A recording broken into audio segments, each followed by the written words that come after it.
अस्सलामुअलैकुम वरहमतुल्लाहि वबरकातुहू। उम्मीद करते हैं आप सब खैरियत से होंगे। वो तो मैंने ईद की बात शेयर की थी, लाइक ईद के दिन के बाद कल जो है ना मैं मोटिवेशन स्पीकर्स की वीडियो सुन रही थी। काफ़ी कुछ सीखने को मिला, जिसमें से मैंने प्रियंका चोपड़ा जो है, आपको सबको पता होगा, इंडिया की फेमस जो है ना हीरोइन है, तो उन्होंने कुछ रूल्स बताए कामयाबी के लिए, लाइक फॉर सक्सेस लाइफ के लिए। तो उसने जो उन्होंने कुछ रूल्स बताए वो मैंने जल्दी से लिख लिए, नोट डाउन कर लिए। लेकिन कामयाबी के लिए आप सबको पता है, सबसे पहले अल्लाह ताला को राज़ी करना बहुत ही इंपॉर्टेंट है। दूसरा जो अल्लाह ताला के साथ फ्रेंडशिप होनी चाहिए, पेरेंट्स का दिल नहीं दुखाना, और टीचर्स की बात माननी है, सबके साथ रिस्पेक्ट से बात करो, तो ये भी कामयाबी से पीछे नहीं है। आप सलम की ज़िंदगी के मुताबिक जो है ना, जैसे उन्होंने कहा वैसे उनकी अपनी ज़िंदगी गुजारनी है, ठीक है। जिस तरह से उन्होंने कहा उनके मुताबिक गुजारो तो आप कामयाब हो।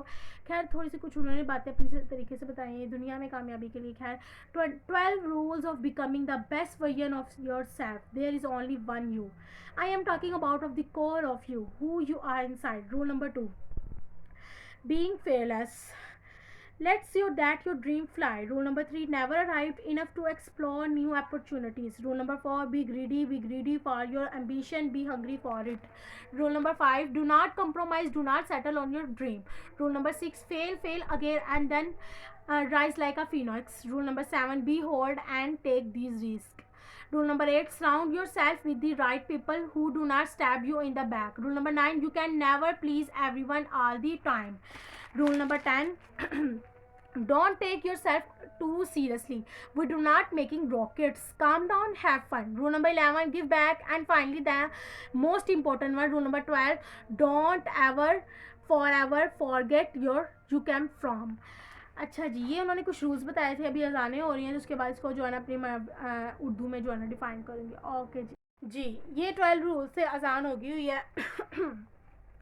क्या इन्होंने खूबसूरत बात की कि उनका मैं 12 जो है ना आपको रूल्स बताऊंगी अपने से रिलेटेड, जो आपको आपके अंदर होने चाहिए, बहुत इंपॉर्टेंट है। जिसमें से उन्होंने बताया कि डरना नहीं है, ठीक है, और अपने ख्वाबों को इतना बड़ा रखना है कि आप उससे उड़ सको, ठीक है। और कभी भी जो है ना आपको अपॉर्चुनिटी मिले तो उस चीज़ को आपने छोड़ना नहीं है। कोई भी अपॉर्चुनिटी मिले, कहीं पे भी मिले आपको, कहीं पे छोटी सी अपॉर्चुनिटी मिले, अपॉर्चुनिटी से मुराद कहीं पे आपको लगे कि यार यहाँ मेरा ड्रीम है और मुझे छोटा सा मौका मिला है, तो आप उसको छोड़ें ना अपने हाथ से, उस मौके का फ़ायदा उठाएं। फिर उसके बाद जो है अपने ड्रीम के लिए भी ग्रीडी हो जाएं, यानी कि जैसे भूखे नहीं हो जाते अपने ख्वाब के लिए, जैसे खाना भूख लगी हो बस खाना खाना खाना, ऐसे अपने ख्वाब के लिए बस मेरा ये ख्वाब है और मैंने ये पूरा करने की मेरा ड्रीम है। हंग्री हो जाना अपने ख्वाबों के लिए, अपने एम्बिशंस के लिए। रूल नंबर 5 में उन्होंने बताया कहीं कभी भी अपने ख्वाब से रिलेटेड उसे कॉम्प्रोमाइज़ नहीं करना, अपने do not settle on your dream, अपने ड्रीम से हटना नहीं है। जो भी आपने सोचा होगा अपने माइंड में, फेल अगेन, बार बार आप फेल हो रहे हैं, लेकिन तब भी आपने जो है ना देन राइज लाइक अ फिनोक्स, फिर भी आपने उड़ना है, फिर भी आपने उठना है। आपने फेल भी हुए तो उससे काफ़ी कुछ सीखने को मिलता है, अपनी वो गलतियाँ दोबारा ना रिपीट करें। रूल नंबर 7 मैंने बताया, rule number 7 the be hold and take this risk. अपने जो भी है ना अपने गोल से रिलेटेड आपको रिस्क कोई भी आपको फैसला करना पड़ता है, और आपको पता है कि यार ये रिस्क है, या तो आर या तो पार, लेकिन आप वो उठाओ। कोई नहीं, अगर आर हो जाएगा तब भी ठीक है, पार हो गया तब भी ठीक है। अगर आर हो जाएगा आपको उससे सीखने के लिए काफ़ी कुछ मिल जाएगा। रूल नंबर 8 में उन्होंने बताया surround yourself with the right people. अपने इर्द गिर्द अच्छे लोग रखें जो कि आपको बताते हों कि ऐसे आपने इस तरह से आप पीछे जा रहे हो, आपने आगे जाना है। फिर रूल नंबर 9 में उन्होंने बताया you can never please everyone all the time, you can never please everyone all the time. अपने जी, ये 12 रूल से अजान होगी हुई है। क्या इन्होंने खूबसूरत बात की कि उनका मैं 12 जो है ना आपको रूल्स बताऊंगी अपने से रिलेटेड, जो आपको आपके अंदर होने चाहिए, बहुत इंपॉर्टेंट है। जिसमें से उन्होंने बताया कि डरना नहीं है, ठीक है, और अपने ख्वाबों को इतना बड़ा रखना है कि आप उससे उड़ सको, ठीक है।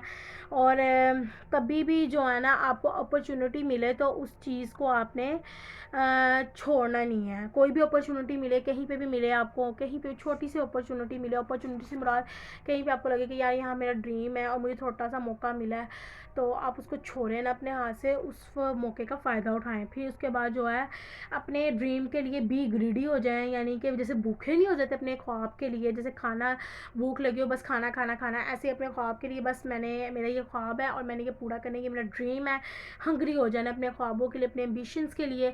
रूल नंबर 5 में उन्होंने बताया कहीं कभी भी अपने ख्वाब से रिलेटेड उसे कॉम्प्रोमाइज़ नहीं करना, अपने do not settle on your dream, अपने ड्रीम से हटना नहीं है। जो भी आपने सोचा होगा अपने माइंड में, फेल अगेन, बार बार आप फेल हो रहे हैं, लेकिन तब भी आपने जो है ना देन राइज लाइक अ फिनोक्स, फिर भी आपने उड़ना है, फिर भी आपने उठना है।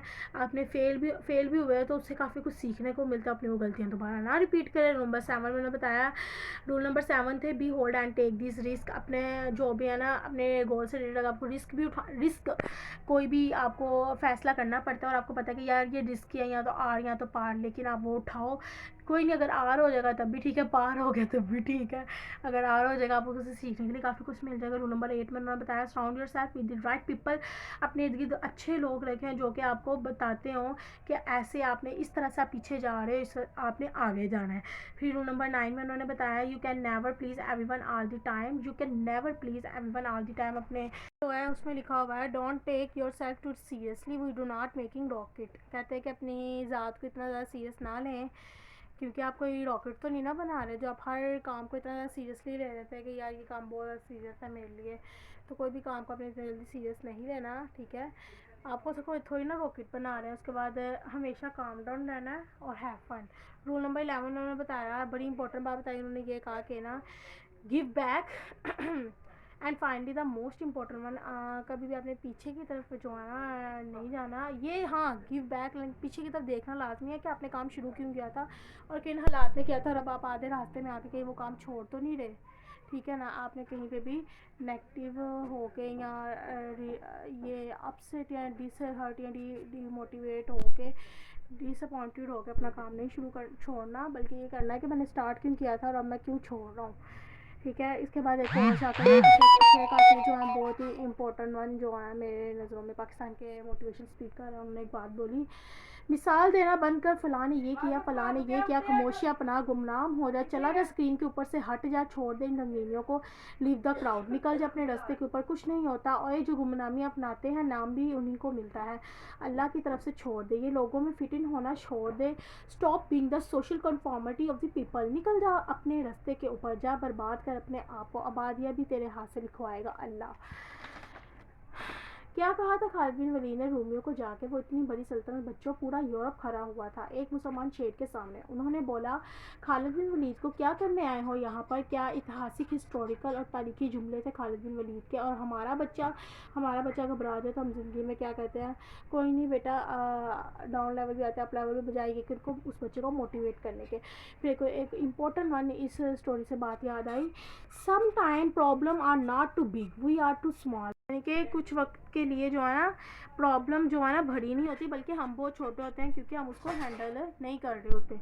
फिर इसी के साथ एक और शॉर्ट था, बड़ी इंपॉर्टेंट बात थी, we call it perfection, we want everything perfect, we want our self to be perfect, there is this image in our head about everything, perfect life, perfect relationship, perfect career, perfect amount of money, then we need to earn, no matter, then nothing is perfect in this world, we all are the perfect and imperfect, and that is perfectly all right. We were sent here not to become the perfect people, those people who tell you how to look perfect, even those people are imperfect, trying to fight this fear of looking imperfect. I used to be perfect. I still remember I got this compliment years ago when we used to walk. Oh my god, look at you, you are fair, you are tall, you are perfect, look at now. इस छोटी सी story से एक तो बड़ा कुछ मिलता है कि हम सब चाहते हैं कि हमारी ज़िंदगी परफेक्ट हो, ठीक है। हम चाहते हैं कि हम खुद भी परफेक्ट हों, हमारे इर्द गिर्द भी परफेक्शन होनी चाहिए, हमारे रिलेशनशिप में भी परफेक्शन होनी चाहिए, हमारे करियर में भी, ठीक है, हमारी मनी भी परफेक्ट होनी चाहिए। इसलिए हमें ज़रूरत नहीं पड़ती कुछ भी कमाने के लिए, no matter what nothing in perfect in this world. लेकिन आपको भी पता है, मुझे पता है कि दुनिया में कुछ भी परफेक्ट नहीं है, ठीक है। इसलिए हम उस परफेक्शन के लिए हम क्या करते हैं लोगों को परफेक्ट करना शुरू कर देते हैं। जो लोग ये कहते हैं, those people who tell you, वो लोग जो ये कहते हैं कि परफेक्शन होनी चाहिए हमारी लाइफ में, लाइक पर हर चीज़ परफेक्ट होनी चाहिए, लेकिन फिर भी जो है ना परफेक्ट नहीं होती। क्यों नहीं वो चीज़ परफेक्ट होती? क्योंकि हम अपने माइंडसेट से दुनिया को चलाने की कोशिश कर रहे होते हैं ना, लेकिन दुनिया ने हमारे माइंडसेट के अकॉर्डिंग तो नहीं ना चलना। तो हम चाहते हैं कि इसी के साथ एक और शॉर्ट था, बड़ी इंपॉर्टेंट बात थी उसमें मैंने सीखी। You work hard, you make money, you do it for yourself. That's not life. You go out, you seek for people who need your help, you make their lives better. You become that sponge which can absorb all the negativity, and you become the person who can emit beautiful positive vibes. When you are realize that you have changed someone's life, and because of you this person did not give up, that is the day when you leave always. बहुत important से lesson मिलता है। पहली बात तो ये कि हम मेहनत करते हैं, पैसे कमाते हैं अपने लिए, इसको ज़िंदगी नहीं कहते हैं, ठीक है। ज़िंदगी किसको कहते हैं कि आप बाहर निकलें, निकल कर देखें कि किसको ज़रूरत है आपकी, और जो है ना उनके लिए, उनकी ज़िंदगी को बेहतर बनाने के लिए आप क्या करो, स्पंज बन जाओ। स्पंज क्या करते हैं? स्पंज कहते हैं जैसे जो सारी पानी को अब्जॉर्ब करता है, ठीक है। आप उस स्पंज की तरह बन जाओ, उस इंसान की सारी परेशानियाँ खुद ले लो, यानी कि सारी नेगेटिविटी उसको निकाल के बाहर फेंको। लेने से मुराद ये कि उसकी नेगेटिविटी ख़त्म करो और पॉजिटिव वाइब दो अपने से। उसको कोई कि यार ये टेंशन कुछ भी नहीं है, उस चीज़ को निकाल के उसको अच्छी बात की तरफ लेके जाओ। उसे पॉजिटिव दिखाओ कि कोई नहीं, अल्लाह भी तो है ना, उसको पॉजिटिव रहना सिखाओ।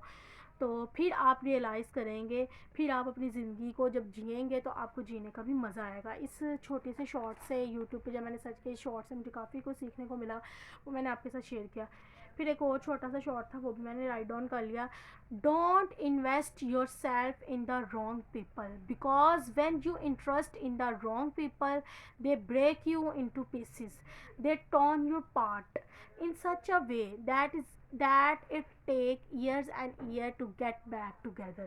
कहते हैं, बड़ी इंपॉर्टेंट बात थी, मुनीबा मिज़ानी ने कहा, उन्होंने कहा कि यानी कि डोंट इन्वेस्ट योर सेल्फ, अपना जो टाइम है गलत लोगों में इन्वेस्ट ना करो। गलत लोगों से मुराद क्या कि जो गलत जिनकी तरफ से नेगेटिव वाइब्स आ रही होती हैं, जिसको समझाने का कोई फ़ायदा नहीं, ठीक है। और क्योंकि वो जो लोग हैं ना, वो आपको क्या कर देंगे, इन छोटे छोटे टुकड़ों में क्या कर देंगे, pieces apart, torn into apart, छोटे छोटे पीसीज में तोड़ डालेंगे आपको। आप समझाओगे उल्टा आपके ऊपर ही, आप पे ही हावी हो जाएंगे, ठीक है। तो फिर जो इंसान टूट जाए ना, उसको दोबारा जुड़ने में like together back that it take years and year, फिर साल लग जाए तो इंसान को दोबारा से अपने आप को जोड़ने में। तो इस वजह से ऐसे लोगों में अपना टाइम इन्वेस्ट, लाइक अपना इंपॉर्टेंट टाइम जो है बेफजूल लोगों में बैठ के इन्वेस्ट ना करो। फिर इसके बाद एक और इम्पोर्टेंट बात है, मुनीबा मिज़ानी ने बहुत इंपॉर्टेंट बात बताई। आपको पता होगा मोटिवेशनल स्पीकर है, लेकिन यह है कि उसकी जो स्पीच थी बहुत ही ज़्यादा मोटिवेटेड थी, तो वो मैंने राइट डाउन कर ली। उन्होंने बोला, my son his name is Niall, he loves football, when he got to the very first football he was 4 year old, he was super excited. I still remember he came in the room and he said, mom, let's play football, and he kept the ball in my feet and he said, let's pick it, let's pick it. And that day I felt disabled, and I said I cannot kick the ball, and I was down.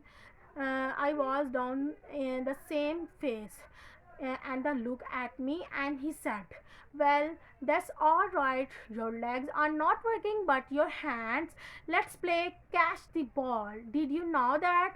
He made me realize is that when you are think your glass is half empty, come on, your glass is half full, it's full here and here. इस छोटी सी story से ना बहुत सीखने को मिलता है। जब वो कहती हैं कि मेरा बेटा था, उसका नाम नायल था, वो अपने फ़ुटबॉल से बहुत ज़्यादा उसको पसंद था, ठीक है, प्यार था उसको अपने फ़ुटबॉल से, बहुत ज़्यादा प्यार करता है वो। तो उसने फ़र्स्ट टाइम मुझे कहा, जब वो 4 साल का था, वो एक्साइटेड था, उसने फ़ुटबॉल मेरी तरफ फेंका, उसने कहा किक करें बॉल को। तो फिर मैंने उस टाइम पे रियलाइज़ किया कि मैं डिसेबल हूँ। उनकी आप स्टोरी यूट्यूब पे जाके सर्च करेंगे तो बड़ी अच्छी अपनी स्टोरी बताती हैं कि उनके साथ क्या हुआ था। मुनीबा वीडियोज़ आ रही, ठीक है। तो उनके ना पाँव जो थे ना वो डिसेबल थी, उन्होंने काफ़ी फुल स्टोरी अपनी बताई हुई यूट्यूब पे। तो वो व्हील चेयर ना, तो उसके ऊपर बैठी हुई थी, जब बॉल उनके पास गिरी, फुटबॉल फेंका ना, तो वो काफ़ी ज़्यादा डिसेबल, यानी कि तब उसे रियलाइज़ हुआ कि यार मैं अपने बेटे के लिए ये भी नहीं कर सकी। फिर बेटे ने बैठ के उसको पॉजिटिव वाइब के साथ बोला कि माम कोई बात नहीं, अगर आपकी टांगों को ये मसला है तो कोई नहीं, आप मुझे कैच कर दे, मॉल कर दी। तब मुझे रियलाइज़ हुआ कि जब हम ये चीज़ सोचते हैं ना कि ये जो चीज़ है मेरे पास नहीं है, तो उसी के अंदर बेसिकली वो, हाँ आप समझते हो ये चीज़ खाली है, लेकिन वो खाली नहीं होता, बेसिकली वो फुल ग्लास की तरह भरा होता है, अगर आप उसको इस्तेमाल किसी और तरीके से कर लो, ठीक है। तो इससे अल्लाह का शुक्र अदा करनी चाहिए हर पॉइंट पे, हर मोमेंट में। हम तो बहुत बड़े नाशुक्र हैं ना। तो ये जो स्पीच थी इसने भी काफ़ी ज़्यादा लोगों की ज़िंदगी चेंज की है, कि इतनी पॉजिटिव बंदी थी और इसने इतने ज़्यादा लोगों को जो है ना गाइडलाइन दी। उम्मीद करती हूँ मैंने आपके साथ छोटी छोटी यूट्यूब पे जो इंपॉर्टेंट बात थी वो आपके साथ शेयर की, आपको समझ भी आ गई होगी। जो मैं मैसेज पहुँचाना चाह रही थी कि प्रॉब्लम्स कोई भी बड़ी नहीं होती, बल्कि हम छोटे होते हैं प्रॉब्लम के आगे, क्योंकि हम उसको हल नहीं कर सकते। तो उम्मीद करती हूँ आपको मेरी वीडियो पसंद आई होगी। आपके मोबाइल में जितने भी कॉन्टैक्ट नंबर हैं उन सबके साथ शेयर करें, ताकि अल्लाह ना करे आपको या मुझे कुछ हो जाए, लेकिन हमारी वजह से ये जो है ना नॉलेज उस बंदे के पास रहेगा। जब तक ये नॉलेज इस्लामिक हो या दुनियावी पॉइंट ऑफ व्यू से हो, तो आपको मुझे सवाब मिलता रहेगा, तो कितनी भरी बात है। तो ओके जी, अल्लाह हाफिज़।